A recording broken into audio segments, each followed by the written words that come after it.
Hello students and welcome back to channel Siraj tech the study. आज non integrated का lecture number 6 होगा, जिसमें हम कवर करेंगे नए points of non integration. Start करेंगे आज का क्लास।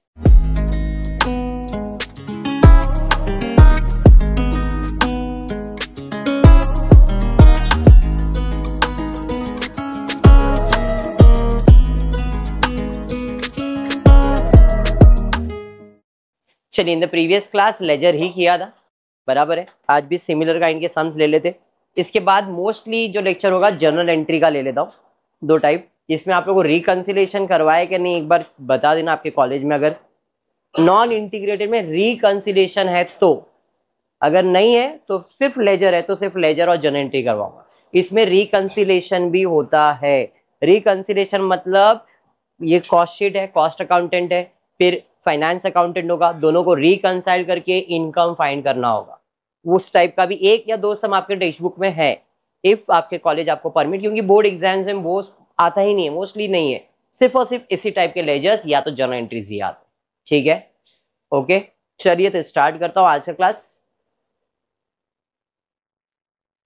वापस से कल जैसा ही सम है, बैलेंसेस दिए गए, स्टोर लेजर बनाना है, WIP बनाना है। ये कल वाला ही है क्या?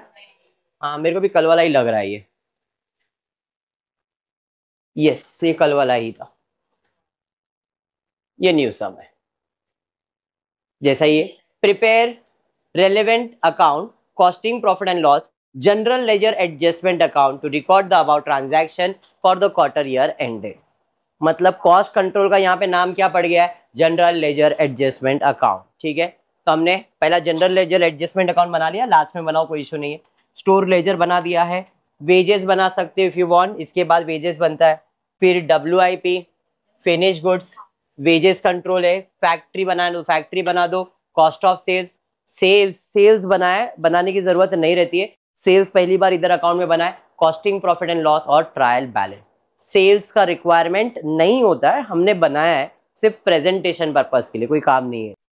ओके, चलिए तो स्टार्ट करते हैं। सबसे पहला किसका बैलेंस दिया है? स्टोर लेजर का डेबिट में बैलेंस दिया है, बनाया है। तो balance to balance brought down 53,375 basic. फिर WIP का बैलेंस दिया है, to balance brought down 1,04,595। Finish goods का बैलेंस दिया है, फिनिश गुड्स बनाया है, to balance brought down 30,780। General ledger adjustment credit side पे दिया है, तो बाय बैलेंस 188,750। आई होप इतना क्लियर है। ट्रांजैक्शन में मटेरियल परचेज 26,700 परचेज किया है तो पैसा जाएगा और मटेरियल आएगा। मटेरियल मतलब स्टोर लेजर अकाउंट क्या हो जाएगा? डेबिट, और पैसा जाएगा तो जनरल लेजर अकाउंट क्रेडिट हो जाएगा। तो यहाँ पे आप डेबिट 26,700 और जनरल लेजर अकाउंट के अंदर क्रेडिट। क्लियर है ये? मटेरियल परचेज करने के बाद मटेरियल इशू किया है प्रोडक्शन में, प्रोडक्शन में मटेरियल इशू किया तो मटेरियल आया था डेबिट, जाएगा तो क्रेडिट। स्टोर लेजर क्रेडिट और कहाँ जाएगा? WIP, तो WIP account debit, store ledger account credit. बराबर है कितना? 40,000। Material issue to the factory, factory में भी मटेरियल इशू किया गया है, तो वापस से मटेरियल कहाँ से जाएगा? स्टोर लेजर से ही जाएगा। तो स्टोर लेजर से जाएगा और कहाँ जाने वाला है? फैक्ट्री में जाने वाला है। फैक्ट्री के लिए फैक्ट्री बनाया क्या आपने? हाँ सर, फैक्ट्री बनाया। तो फैक्ट्री के अकाउंट के अंदर डेबिट 900 और स्टोर लेजर के अकाउंट क्रेडिट में 900। फिर उसके बाद material issue for factory repairs के लिए भी हो गया ना? हाँ, वो हो गया। उसके बाद है factory wages paid including indirect wages 20। Total कितना पे किया हमने? 77,500 वेजेस पे किया है, तो पैसा जाएगा किस चीज का? वेजेस का। तो वेजेस अकाउंट बना है, हाँ सर वेजेस अकाउंट तो बना है 77,500 और पैसा जाएगा तो जनरल लेजर अकाउंट क्रेडिट। बराबर। अब इसमें से बाइफरकेट करेंगे डायरेक्ट और इनडायरेक्ट। इनडायरेक्ट कितना है? 23,700, तो बाकी बचा वो क्या रहेगा? डायरेक्ट। तो 77,500 में से 23,000 निकाल दो तो बचा कितना?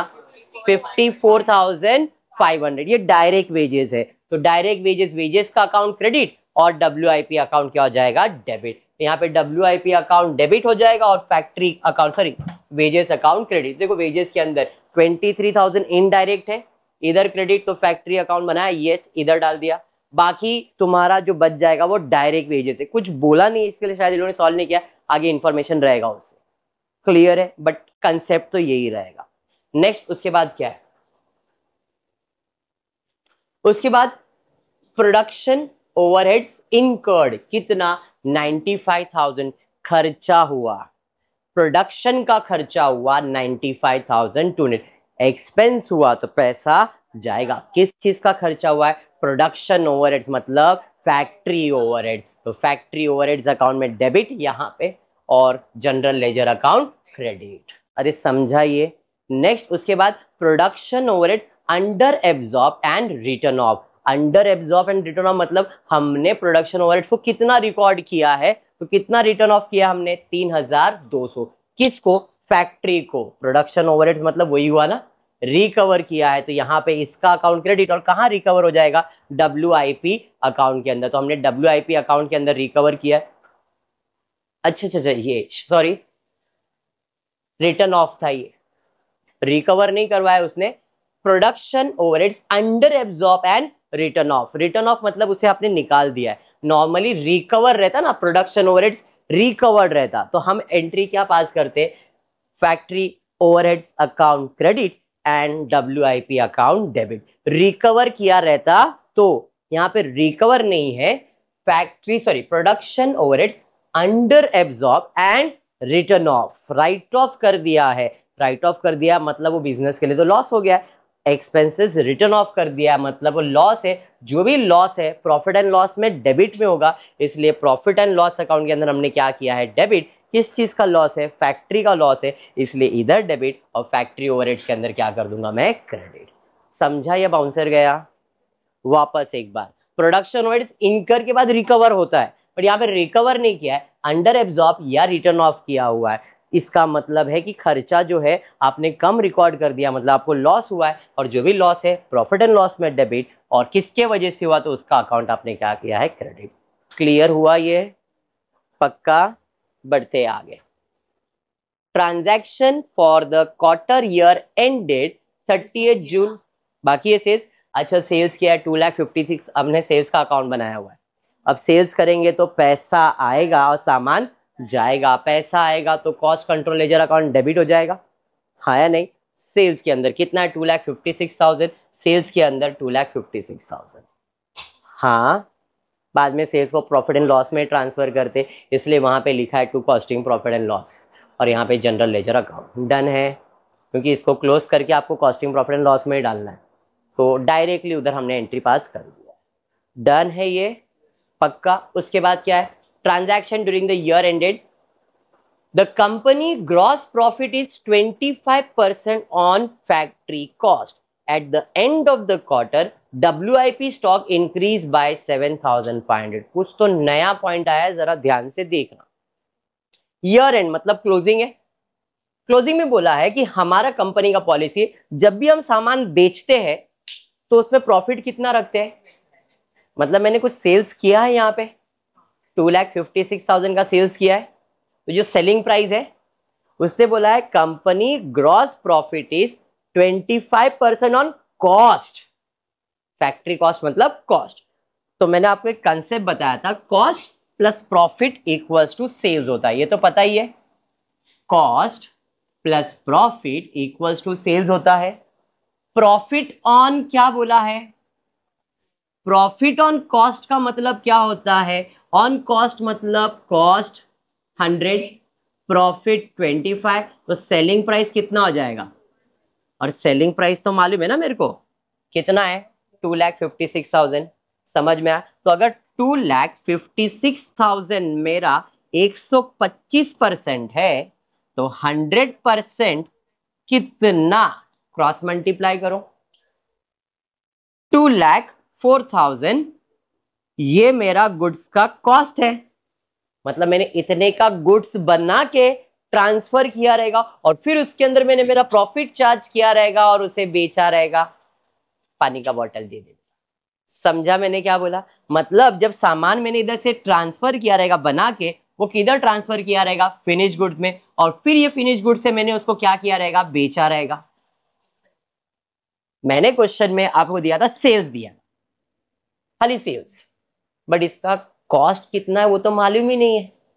तो मुझे फाइंड करना था कि जो मैंने गुड्स बेचा है उसका कॉस्ट कितना है, और वो कॉस्ट कहां से आएगा? WIP से फिनिश गुड्स में और फिनिश गुड्स से सेल्स में जाता है। सामान बन के जब मेरे पास आएगा फिर मैं उसके बाद प्रॉफिट चार्ज करूंगा और फिर मैं उसे बेचूंगा ना। तो मैं इस कंसेप्ट से, इस लाइन से क्या फाइंड करने वाला हूं? गुड्स का कॉस्ट फाइंड करने वाला हूं। क्लियर? क्या बोला, समझ में आया? तो कॉस्ट कैसे? तो cost plus profit equals to selling price होता है। प्रॉफिट ऑन कॉस्ट है तो कॉस्ट 100, प्रॉफिट 25, तो ये कितना हो गया? 125।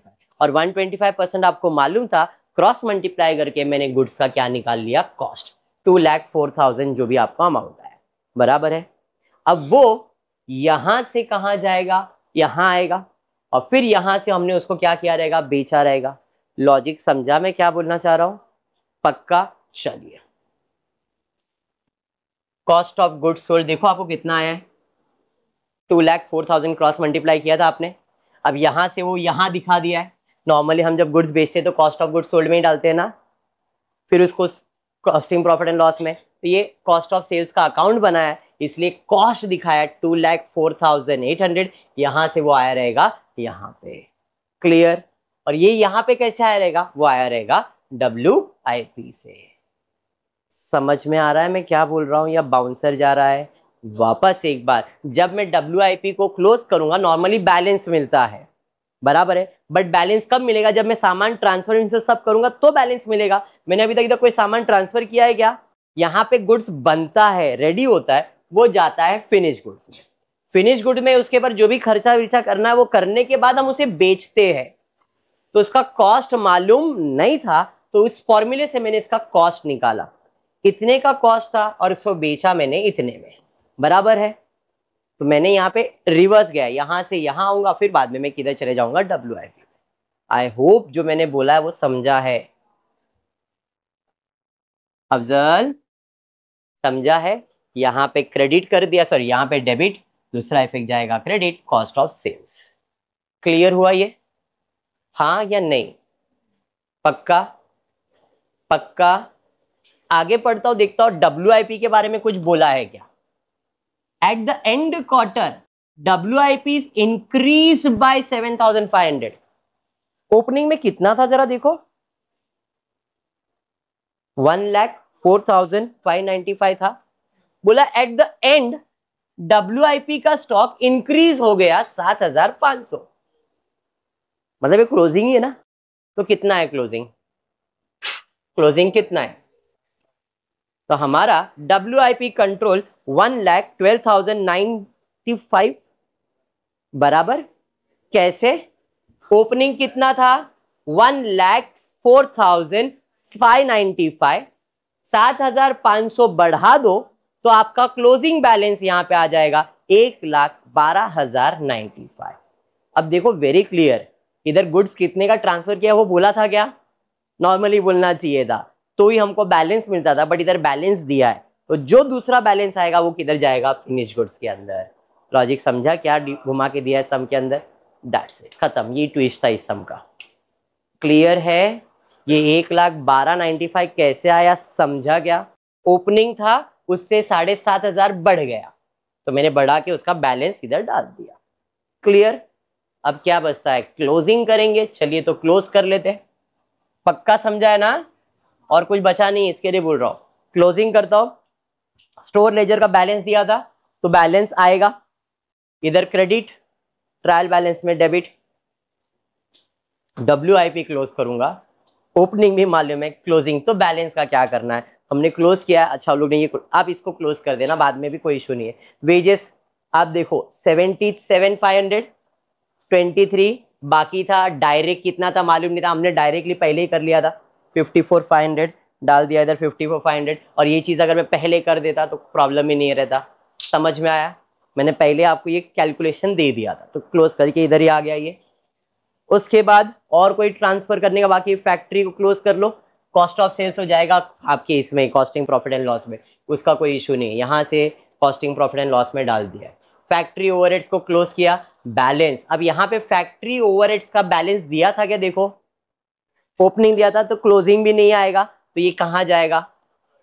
फैक्ट्री कहाँ जाता है? WIP में। तो इसका जो भी बैलेंस आया 1,15,000 हमने डाल दिया यहाँ पे, इसलिए WIP अकाउंट क्लोज नहीं था। अंडरस्टूड। चलिए अब WIP का अकाउंट टोटल मारा, बैलेंस करोगे, जो भी बैलेंस आएगा कहाँ जाएगा, फिनिश गुड्स में। मतलब हमारे पास से कितने का गुड्स बना था, 2,02,900 का, उसको हम यहाँ पे ट्रांसफर किए और फिर यहाँ पे जो भी खर्चा विर्चा आपने किया रहेगा फिर उसका कॉस्ट आया था और फिर आपने वही कॉस्ट के सामान को बेचा है। लॉजिक क्लियर हो गया। चलिए हमने इसको इधर ट्रांसफर किया, उधर क्रेडिट, यहाँ पे डेबिट कर दिया। अब इसको क्लोज किया, बैलेंस दिया है तो बैलेंस आएगा, इधर क्रेडिट तो इधर आ जाएगा आपका। Wages controls, cost of sales, factory sales को क्लोज कर दो, कॉस्टिंग प्रॉफिट एंड लॉस, इधर डेबिट है तो कॉस्टिंग प्रॉफिट एंड लॉस के अंदर क्रेडिट हो जाएगा। कॉस्टिंग प्रॉफिट एंड लॉस को क्लोज करोगे, बैलेंस आएगा, जनरल लेजर में चले जाएगा, जनरल लेजर में ट्रांसफर किया। अब जनरल लेजर को क्लोज करो, बैलेंस आएगा, क्योंकि बैलेंस दिया है तो बैलेंस आएगा। ये बैलेंस इधर डेबिट है, इधर क्रेडिट हो जाएगा। समझा कंसेप्ट क्या है? पक्का। क्लोज करके किधर क्यू डालते हैं, समझ में आ गया। जिसका बैलेंस दिया उसका बैलेंस आएगा, जिसका बैलेंस नहीं दिया उसका बैलेंस नहीं आएगा, तो वो किधर जाएगा, फैक्ट्री, वेजेस, कुछ भी क्लोज करो WIP में, और फिनिश गुड्स के बाद कुछ भी क्लोज करो, कहाँ जाएगा, कॉस्टिंग प्रॉफिट एंड लॉस। बस ये लॉजिक ध्यान रखो, बाकी कुछ भी नहीं करना है। ठीक है क्या? पक्का। चलिए फिर आज की क्लास में इतना ही करेंगे। होपफुली वीडियो पसंद आया तो प्लीज वीडियो को लाइक कर देना, फ्रेंड्स ग्रुप में शेयर करना, चैनल को सब्सक्राइब करना। Thank you for watching the video.